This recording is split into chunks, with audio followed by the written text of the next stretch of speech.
For the first time in human history, more than half the world's population is living in cities. That's more than 3 billion people.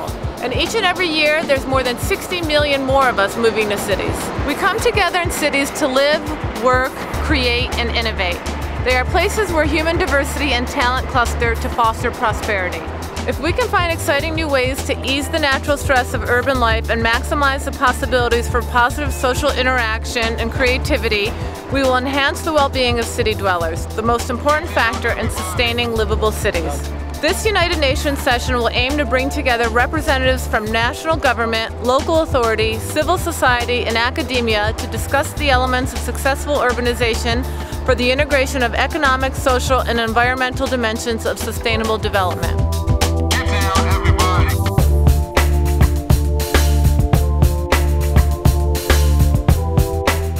Today you're leading the conversation at the United Nations about sustainable urbanization. What does that mean? Well, I think cities have become really the social and economic organizing unit of the world economy.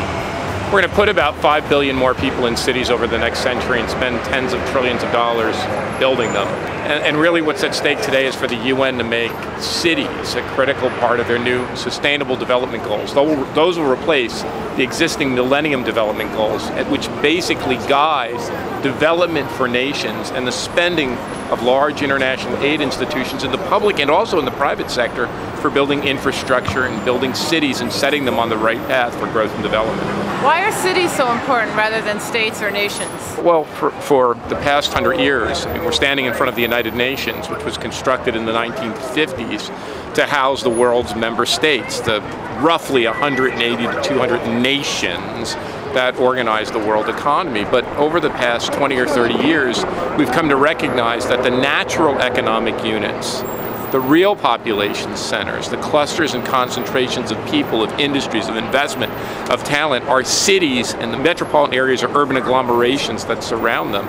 These metropolitan areas in the advanced world house 85% of the population and produce 90% of the economic output. And most of the new development in the developing and emerging world is going to happen in cities as the great areas of the Middle East, of Africa, and the emerging economies urbanize over the next century.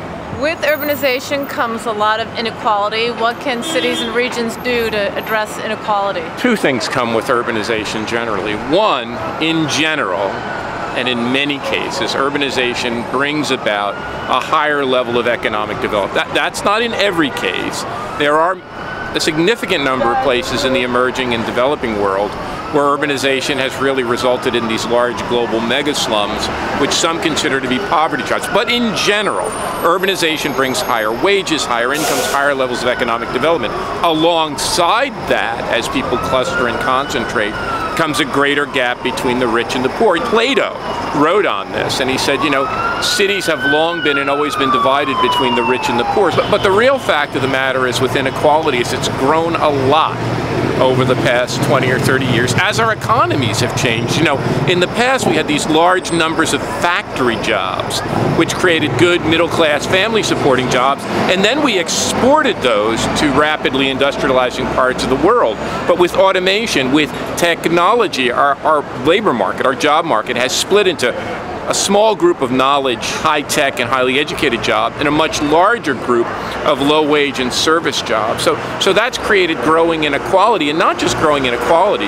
One of the real vexing problems we face is that it's not just that places aren't equal, it's that the rich are increasingly separated or segregated or isolated from the poor. And what we have in cities now, and not just in the advanced world, not just in the developing world, across the world, is these areas of concentrated advantage juxtaposed to these vast areas of concentrated disadvantage. We seem to be missing many of the pathways for middle-class upward mobility that we've had in the past. And I think that's the real issue on the agenda at the United Nations and UNESCO and UN Habitat today.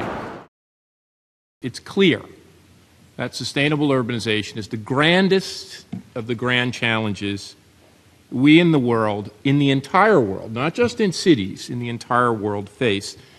We will live or die, we will succeed or fail on the strength of our cities. Cities are key, as we've heard, to energy efficiency, dealing with climate change, ameliorating poverty, promoting inclusive development, growing our prosperity, generating jobs. we have a lot of work to do, and we're not prepared to do it. And I think my main message to this body, and I'm sure Mr. Close will echo this far more profoundly than I will, is that we have to put cities and sustainable urbanization at the very top of this body's agenda moving forward from 2015. If we fail to do that, we will encounter great problems. Now, cities and urbanization promise great things. There is enormous opportunity. Urbanization promises to lift living standards, to create economic opportunity, to raise GDP. But left to its own devices, as the mayor and others have said, it will not deliver the goods. You see, we have this mythology that the world is flat, that urbanization lifts all boats together. No. What's actually happening is that urbanization is lifting the biggest and most well-prepared boats the most. The New Yorks, the Londons, the Parises, across the globe, while other cities come up, but some sink. And then within our great global cities, we see levels of inequality, of socioeconomic segregation that we haven't seen for the past century. Our new economy, our global economy, our technology economy, our knowledge economy, as much as the promise is to lift us up, it is lifting some of us up, but leaving many behind. And that's why, we believe, and many of these myths are important. Cities can save themselves if only mayors had more power, if mayors ruled the world, a book I quite enjoy.